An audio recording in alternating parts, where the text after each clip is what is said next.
नमस्कार दोस्तों, स्वागत है आप सभी का आपके अपने YouTube channel RS exam point में। मैं राहुल वर्मा। दोस्तों, आज हम इस वीडियो में बात करने वाले हैं उत्तर प्रदेश अधीनस्थ सेवा चयन आयोग के बारे में, जो कि कल उत्तर प्रदेश अधीनस्थ सेवा चयन आयोग ने एग्रीकल्चर टेक्निकल असिस्टेंट की जो नोटिस जारी की है सेकेंड लिस्ट को लेकर।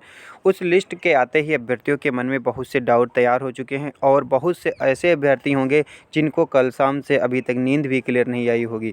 तो दोस्तों, उन सभी अभ्यर्थियों के डाउट दूर करने के लिए, जैसा कि मैंने कल आप सभी लोगों को बताया था कि कल सुबह तक हम आप सभी लोगों के डाउट दूर कर देंगे, तो उसी के लिए हमने कल कृषि विभाग से पता करने की पूरी कोशिश की है और जहां से आप सभी लोगों की एग्रीकल्चर टेक्निकल असिस्टेंट भर्ती की अंतिम प्रक्रिया कंप्लीट वहीं से होने वाली है।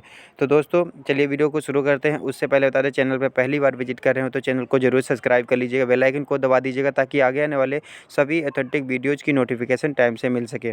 दोस्तों, आप सभी लोगों को पता होगा कि इस चैनल के माध्यम से जैसे ही कोई इन्फॉर्मेशन आती है आप सभी लोगों को टाइम से सूचित कर दिया जाता है। उसके अलावा आप सभी लोगों के कमेंट के अनुसार आप सभी लोगों के डाउट भी टाइम से क्लियर कर दिए जाते हैं।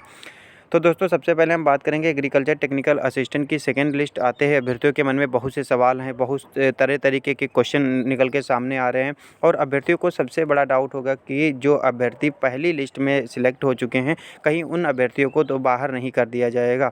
तो उन सभी अभ्यर्थियों के लिए हम बता दें कि हमने जो कृषि विभाग से जानकारी ली है, वो जानकारी मिली है कि जैसा कि कृषि विभाग की तरफ से हमें सूचना मिली कि जब जो सेकंड लिस्ट जारी हुई, अभ्यर्थियों ने देखा, उसी तरीके से वहाँ कृषि विभाग के कर्मचारियों ने भी देखा कि ये नोटिस जारी हुई है कृषि तकनीकी सहायक को लेकर। अब वहाँ के कर्मचारियों ने मुझे बताया कि जैसे ही लिस्ट हम लोगों ने देखी, ऐसा लगा कि एग्रीकल्चर टेक्निकल असिस्टेंट के छात्रों के लिए ज्वाइनिंग के लिए बहुत अच्छी खबर है। हालाँकि जब लिस्ट को ओपन किया गया तो वहाँ पर सेकेंड लिस्ट का जिक्र किया गया था।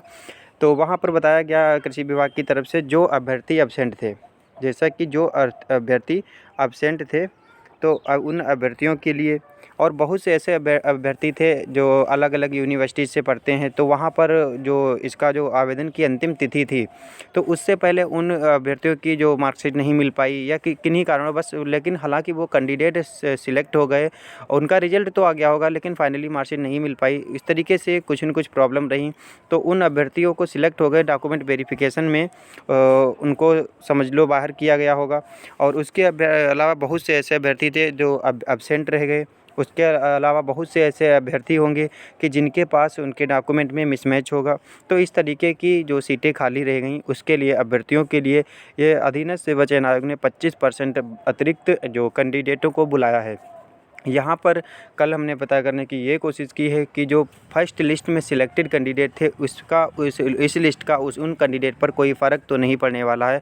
तो कृषि विभाग की तरफ से मुझे जानकारी दी गई है, ये लिस्ट आई है और इस लिस्ट के अभ्यर्थियों का डॉक्यूमेंट वेरिफिकेशन होगा। डॉक्यूमेंट वेरिफिकेशन होने के बाद एक फाइनली जो रिजल्ट जारी किया जाएगा वो टोटल अभ्यर्थियों का जारी किया जाएगा, न केवल सेकेंड लिस्ट के अभ्यर्थियों का। बहुत से स्टूडेंट को डाउट है कि ऐसा ही तो नहीं है कि सेकेंड लिस्ट का ये जो फाइनल रिजल्ट जारी किया जाए, फर्स्ट लिस्ट का नहीं जारी किया जाए, तो ऐसा नहीं है। डॉक्यूमेंट वेरिफिकेशन होने के बाद टोटल लिस्ट जारी की जाएगी कि कितने अभ्यर्थी सिलेक्ट हैं। तो उसमें हमने सवाल भी किया कि ऐसा तो नहीं है जो अभ्यर्थी फर्स्ट लिस्ट में सिलेक्ट थे उन लिस्ट में से किसी भी अभ्यर्थी को बाहर कर दिया जाए। तो कृषि विभाग की तरफ से यही जानकारी मिली है कि फर्स्ट लिस्ट में जितने भी अभ्यर्थी सिलेक्ट हैं और जिन लोगों ने डॉक्यूमेंट वेरिफिकेशन किया है, सब कुछ सही है उन लोगों का, तो उन सभी अभ्यर्थियों को बाहर नहीं किया जाएगा, ना ही किसी भी अभ्यर्थी को बाहर किया जाएगा फर्स्ट लिस्ट के सिलेक्टेड अभ्यर्थियों में से। जो सीटें खाली रह गई थी उन सीटों के लिए ये सेकेंड लिस्ट बुलाई गई है और जो सीटें भरनी हैं उसमें ये सेकेंड लिस्ट के अभ्यर्थियों को शामिल कर लिया जाएगा। जैसे कि लगभग 2500 या 2600 के करीब में जो अभ्यर्थियों को बुलाया गया है टोटल 2 बार में। लेकिन जो अभ्यर्थी डॉक्यूमेंट वेरिफिकेशन के लिए पहुंचेंगे भाई 2500 या 2700 के करीब में जो पहुंचेंगे अभ्यर्थी, तो उन अभ्यर्थियों में से जो सिलेक्ट, जैसे मान लिए डॉक्यूमेंट वेरिफिकेशन की 2500 या 2600 अभ्यर्थी ने कराया, लेकिन जॉब जो मिलनी है वो 2059 कैंडिडेट को मिलनी है। तो जो फाइनल लिस्ट जारी होगी वो 2059 अभ्यर्थियों की जारी की जाएगी और उसमें पहली लिस्ट के सिलेक्टेड कैंडिडेट को किसी को बाहर नहीं किया जाएगा। और जो सीटें खाली रह गई थी फर्स्ट डॉक्यूमेंट वेरिफिकेशन में, उसमें जो सेकेंड लिस्ट के अभ्यर्थी हैं उनको शामिल करके जो फाइनल लिस्ट जारी कर दी जाएगी। फिर हमने वहाँ अधिकारियों से एक नेक्स्ट क्वेश्चन पूछा कि बहुत से अभ्यर्थियों को डाउट है जो डॉक्यूमेंट वेरिफिकेशन फर्स्ट लिस्ट के अभ्यर्थियों का हो रहा था, तो वहाँ पर ओबीसी सर्टिफिकेट के लिए जो इशू था स्टूडेंट को लिखाया जा रहा था, कुछ अभ्यर्थियों से नहीं लिखाया गया था कि उनके पास ओबीसी सर्टिफिकेट डेट क्राइटेरिया दी गई थी उसके बीच का नहीं है। तो वहाँ से मुझे जानकारी मिली कि ओबीसी सर्टिफिकेट के लिए किसी भी अभ्यर्थी को बाहर नहीं किया जाएगा। ओबीसी सर्टिफिकेट ये बहुत बड़ा इशू नहीं है, ये छोटा इशू है, जबकि जो फॉर्म फिल किए गए थे वहाँ पर आयोग ने मेंशन नहीं किया था कि इस डेट क्राइटेरिया के बीच का होना चाहिए, और तो इसके लिए ओबीसी सर्टिफिकेट के लिए किसी भी अभ्यर्थी को बाहर नहीं किया जाएगा। उसके बाद हमने वहाँ से एक और क्वेश्चन पुट किया, अपना क्वेश्चन पूछा तो कि जो अभ्यर्थियों के बायोमेट्रिक में प्रॉब्लम आ रही थी, तो वहाँ पे तो नहीं, तो वहाँ से जानकारी दी गई जो बायोमेट्रिक प्रॉब्लम थी वो अधीनस्थ सेवा चयन आयोग की थी। अधीनस्थ सेवा चयन आयोग की जिम्मेदारी है उन अभ्यर्थियों का बायोमेट्रिक कराए, और बायोमेट्रिक के लिए भी किसी अभ्यर्थी को बाहर नहीं किया जाएगा, क्योंकि अभ्यर्थियों ने एग्ज़ाम दिया, अभ्यर्थियों ने अपने डॉक्यूमेंट पेश किए।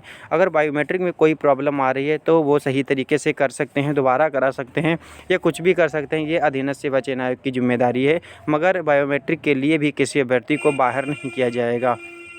तो आई होप आप सभी लोगों के जितने भी डाउट थे ओबीसी सर्टिफिकेट को लेकर, बायोमेट्रिक को लेकर और सेकंड लिस्ट को लेकर, तो सभी डाउट क्लियर हो गए होंगे। तो कहने का मतलब ये है, जो फर्स्ट लिस्ट में जितने कैंडिडेट डॉक्यूमेंट वेरिफिकेशन करा चुके हैं उन्हें घबराने की कोई भी ज़रूरत नहीं है, किसी भी अभ्यर्थी को बाहर नहीं किया जाएगा।